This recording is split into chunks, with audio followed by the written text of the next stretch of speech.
குணம் தன்னை அறிந்து கொண்டேன். உன் முத்தான தத்துவமே புரிந்து கொண்டேன்.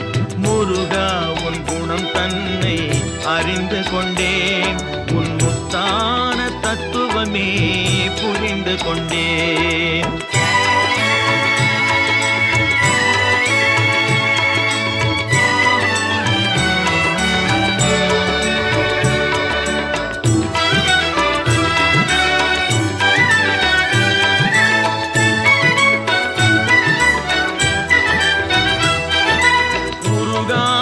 மனம் தன்னில் நீ இல்லை, உருகாத மனம் தன்னில் நீ இல்லை என்ற உண்மையை கண்டு கொண்டேன். இனி விடுவதில்லை, உண்மையை கண்டு கொண்டேன்.